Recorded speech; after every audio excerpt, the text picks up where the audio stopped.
नमस्कार आज्ञा। आयुर्वेद हेउची भारतीय संस्कृतिर एक अमूल्य संपद जहाँ प्राकृतिक उपाय रे शरीर को सुस्थ रखिबार मार्ग देखाई थाए। प्रकृति आमको अनेक उपहार देइची जहाँ मध्यरे औषधीय वृक्षलता अन्यतम।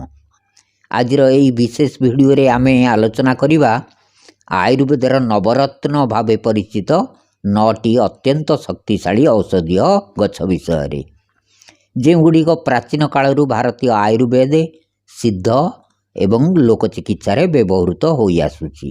आज जोठारे मानव जीवन रासायनिक औषध उपरे निर्भरशील सेठी एही प्राकृतिक औषध गछगुड़िक शरीर को सुस्थ सुदृढ़ एवं रोगमुक्त रखिबारे अपूर्व भूमिका निभाए। एही गछगुड़िक केवल आमर बाड़ी बगीचार शोभा बढ़ाती नहीं बरंग अनेक जटिल रोगरू आमको रक्षा मध्य करती। नवरत्न भितरु प्रथम गछटी है तुलसी होली बेसिल। यार वैज्ञानिक नाम है ओसिमम सैंक्टम।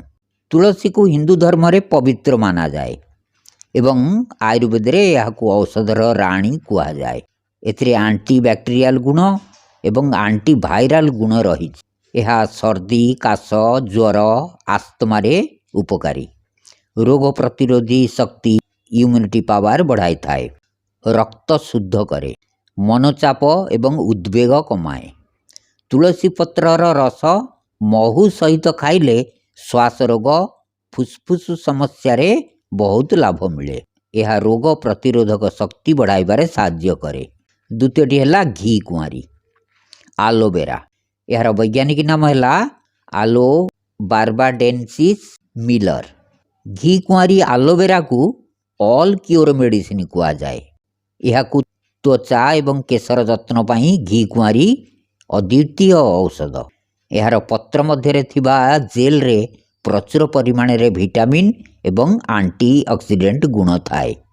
पेटजनित समस्या जेपरिक कोष्ठकाठिन्य एवं गैस पाई यार जूस पीवा अत्यंत लाभदायक। चर्मर पोड़ा जला बा व्रण दूर करने पाई यह सीधा सड़क भावे लगा जाई पारिबो। तृतीयटी है गिलोई गुणचिनटा हार्ट लिव्ड मूनसीड। यार वैज्ञानिक नाम टिनोस्पोरा कार्डिफोलिया। यह को आयुर्वेद रे अमृता बोली कहा जाए। यह रक्त सफा करिबारे एवं शरीर रु विषाक्त पदार्थ बाहर करिबारे साहाय्य करे। रोग प्रतिरोधी शक्ति वृद्धि कारक। मेलेरिया ज्वर डेंगू ज्वर एवं चिकनगुनिया भली ज्वर रे प्लेटलेट बढ़ाइबा पाई यार काढ़ा व्यवहार करा जाए। यह मधुमेह नियंत्रण करिबारे मध्य सहायक हुए। इम्यूनिटी शक्ति बढ़ाए। यकृत लिभर सुस्थ रखे। गठिया बात रोग रे लाभकारी। चतुर्थटी है अश्वगंधा विंटर चेरी। यार वैज्ञानिक नाम विथेनिया सोमनीफेरा। यह मानसिक चिंता एवं थकापण दूर करिबारे जनाशुना। यह शरीर को शक्ति प्रदान करिथाए। यह एक प्रसिद्ध रसायन औषध। शारीरिक और मानसिक दुर्बलता दूर करे। पुरुष एवं महिला शक्ति बढ़ाए एवं पुरुषंकर यौन दुर्बलता को दूर करे। निद्राहीनता रोग इनसोमेनिया रे उपकारी। स्नायु दुर्बलता ह्रास करे। केमिति खांती शोइबा पूर्वरु गरम क्षीर सहित अश्वगंधा गुंड सेवन कले भल निद हुए एवं स्मरण शक्ति वृद्धि पाए। पंचमटी है अँला कोली इंडियन गुजबेरी। यार वैज्ञानिक नाम फिलान्थस एम्ब्लिका। अँला कोलीर चूर्ण को च्यवनप्राश भली अनेक आयुर्वेदिक औषध रे याकू मिश्रण करा जाए। अँला विटामिन सी रो एक प्राकृतिक भंडार। रोग प्रतिरोधक शक्ति बढ़ाए। केश झड़िबा बंद करे। पाचन शक्ति बढ़ाए। चक्षु और हृदय पाई उपकारी। यह आखि केश एवं हजम प्रक्रिया पाई वरदान सदृश।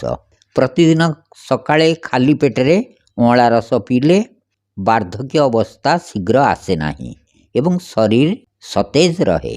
6 नंबर रे मंदार फूल हिबिस्कस। यार वैज्ञानिक नाम हिबिस्कस रोजा सिनेंसिस। मंदार फूल को आयुर्वेद रे केश हृदय एवं नारी स्वास्थ्य पई अमूल्य औषध भाव ग्रहण करा जाउची। केश झड़िबा बंद करे, चंदा मुंडरे केश आनिया पई एवं असमय रे धड़ा केश हो जाउथिले यह लाभकारी। रक्तचाप नियंत्रण रे साहाय्य करे, महिला मानकर अनियमित मासिक धर्म समस्या रे उपकारी, मूत्र ज्वलन एवं पित्तदोष शांत करे, हृदय को सुदृढ़ करे, रक्तहीनता रोग आनिमिया रु रक्षा करे। आयुर्वेदिक गुण यह कषाय, शीतल, पित्तशामक, रक्त संवर्धक। 7 नंबर रे शंखपुष्पी, यार वैज्ञानिक नाम कन्वोल्यूलस प्लूरिकाउलिस। शंखपुष्पी को आयुर्वेद रे श्रेष्ठ मेध्य रसायन बोली कुहा जाए। यह स्मरण शक्ति एवं बुद्धि बढ़ाए, निद्राहीनता समस्या एवं मानसिक चाप कमाए। छात्र छात्री पाई अत्यंत उपकारी, उद्वेग, भय एवं अवसाद रे लाभकारी। मस्तिष्क स्नायु को शक्ति प्रदान करे। यह मधुर, शीतल, मेध्य, बात पित्त शामक। 8 नंबर रे हार सिंगार, पारिजात, गंगशिउली, इंग्लिश रे नाइट फ्लोरिंग जास्मिन। यार वैज्ञानिक नाम नाइटेंथेस आर्बोर स्ट्रीटिस। हार सिंगार आयुर्वेद रे ज्वर और गठिया बातनाशक भावे बहु प्रसिद्ध। यह एक जंत्रणा उपशम करुथिबा वनस्पति। औषधीय उपयोग, दीर्घकालीन ज्वर, मलेरिया, भाइराल फीवर रे लाभकारी। गठिया बात, हाड़ जंत्रणा रे उपकारी। कीटनाशक और जीवाणुनाशक, कब्ज एवं पाचन समस्या रे साहाय्य करे। शरीर रु विषाक्तता दूर करे। यह तिक्त, कषाय, उष्ण, कफ बातनाशक। 9 नंबर रे अतिबला, कंट्री मेलो। यार वैज्ञानिक नाम एबुटिलन इंडिकम। अतिबला को आयुर्वेद रे बल्य एवं बातनाशक औषध भावे ग्रहण करा जाए।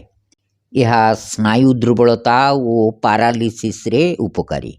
गठिया बात, कमर जंत्रणा रे लाभकारी। मूत्र रोग एवं परिस्रा पोड़ा ज्वलन रे उपकारी। शरीर को शक्ति और बल प्रदान करे। पौरुष दुर्बलता रे साहाय्य करे। यह मधुर, सिग्ध, शीतल, बात पित्त शामक। यही 9टी औषधीय गछर उपकारिता विषय रे अधिक विवरणी जानिया पाई एई जड़ीबूटी ज्ञान चैनल रे थिबा पृथक पृथक वीडियो गुडी को देखंतु। धन्यवाद।